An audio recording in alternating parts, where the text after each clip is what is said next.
ওয়েদারের mood change হয়েছে কিনা পেঁচা হয়েছে বুঝতে পারছি না, তবে আকাশে রোদ উঠেছে। নমস্কার, আমি রাহুল আবারও চলে এসেছি ধামাকাদার ব্লগ নিয়ে।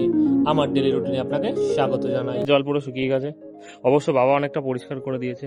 গাছগুলো এই যা গাছে ফুল এসেছে, যেটা দেখানোর।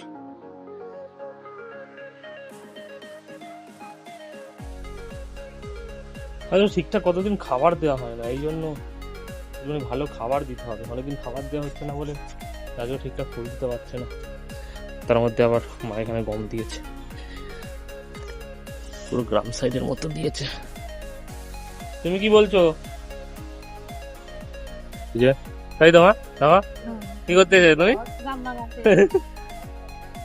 আমাদের এখানে আটা কল, আমাদের আশেপাশে একটাই আটা কল আছে। এইটা বেশিরভাগ লোক সব এখানেই আছে, যেহেতু রেশন কার্ড সব এই সামনেই আছে। কি দেখলাম ওটা ওর ভিতরে? এই ব্যাস, আমার মা আটার মধ্যে খুদ করে নিয়েছে, মানে ময়দার মধ্যে খুদ করেছে আটা। সরি, হ্যাঁ আমার মা এইসব এক্সপার্ট, এই জন্য বলে দিল কোথায় কি লুচি হবে কি না হবে।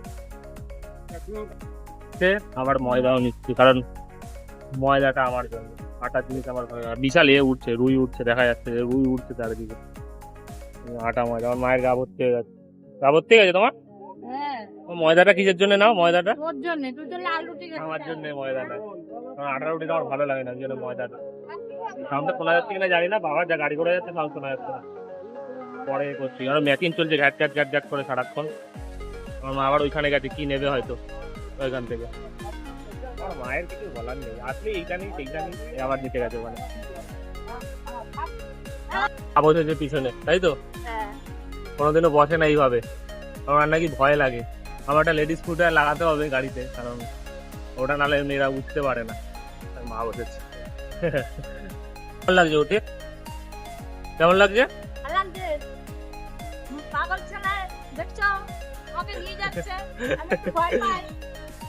আসলে আমার মা সত্যি বলতে অনেক ভয় পায় গাড়িতে বসতে। আমি আস্তে চালাই, তার জন্য মা এমনি ভয় পায়। এটা বাবার ছুটি না, এটা আমার, এটা বাবার।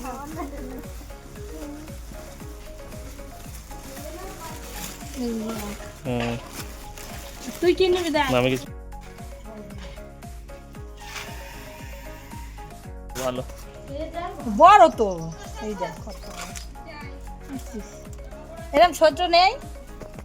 ছোট তোমার পায়ে হবে না, দেখ না তুই দেখ। আমার পায়ে তো আরোই, আমার তো দামড়া পা, আমার তো আরোই হবে না, আমার আরোই হবে না।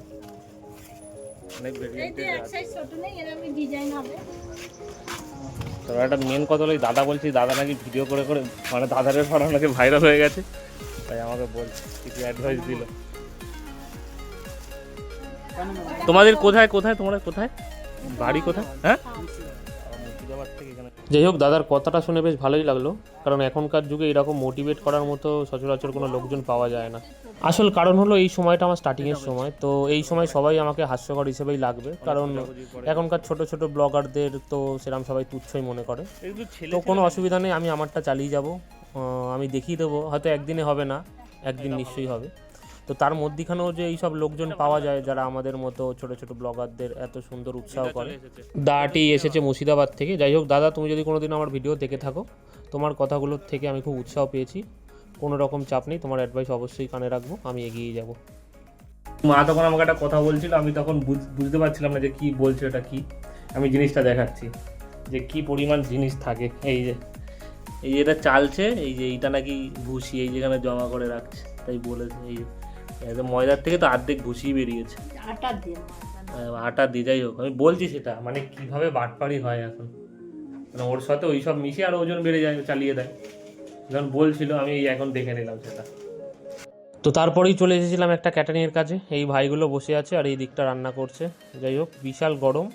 আমি দেখানোর চেষ্টা করছি কি কি ছিল। এখানে একটা শ্রাদ্ধ বাড়ির কাজ ছিল, তো রান্না বান্না তোড়জোড় চলছে। এখানে সব মাছের আইটেম রাখা আছে। ডালের স্বাদকে আরও অতুলনীয় করার জন্য থাকে আলু ভাজা, তো ওটাই ভাজা চলছে। তার মধ্যে লোকজন আসা চালু হয়ে গেছে, এই অনেকে বসেও পড়েছে। যেহেতু শ্রাদ্ধ বাড়ি, তো প্রথমেই খই দই ছিল, তো তারপরে ছিল লাল শাক, সাদা ভাত, শুক্তো এবং ডাল আর চিপস, সেটা স্বাভাবিক কম্পালসারি। তারপরে ছিল চিংড়ি মাছ দিয়ে ইঁচড়, তারপরে মাছ ছিল যেটা আমি দেখাতে পারিনি। এই রে সব ভাইরা দেয়া ঠেয়া করছিল, আর যেহেতু বিশাল গরম ছিল তাই বাকিরা ফ্যানের তলায় বসে একটু হাওয়া খেয়ে নিচ্ছিল। প্রায় শেষ হয়ে গেছিল কাজ, তো আমরা সবাই একসাথে নিয়ে খেতে বসে পড়েছিলাম। তো সবার দিকটা একবার করে ঘুরিয়ে দিই। সবই চেনা পরিচিত ভাইরা, পাড়ার আশেপাশেই থাকে। টুকটাক সব কিছুই নিয়েছিলাম, তবে শুক্তোটা নিইনি। আর শুক্তো না নেওয়ার কারণটা আমি বলি, আমি একজন রান্নার ঠাকুরের থেকেই শুনেছিলাম যে শ্রাদ্ধ বাড়ি সব থেকে বিষ খাবার যদি হয়ে থাকে সেটা হলো শুক্তো, কেন জানি না। তো তারপরেই ছিল চাটনি পাঁপড়, তো চাটনি পাঁপড় নিয়ে নিয়েছিলাম, চাটনিটা খুব ভালোই হয়েছিল। তারপরে যেটা থাকে কম্পালসারি রসগোল্লা, তবে আমি বলে দিই আমি 8টা রসগোল্লা খেয়েছিলাম। খেয়ে দিয়ে চললাম এবার বাড়ির উদ্দেশ্যে। ভিডিওটি আজকের মতো এখানেই থাক। যদি ভিডিওটি ভালো লেগে থাকে একটি লাইক কমেন্ট শেয়ার অবশ্যই করবেন, আর সাবস্ক্রাইব করে পাশে থাকবেন, কারণ আপনার একটি লাইক একটি কমেন্ট আমাকে আরও উৎসাহ করবে নতুন কোনো ভিডিও বানানোর জন্য। টাটা।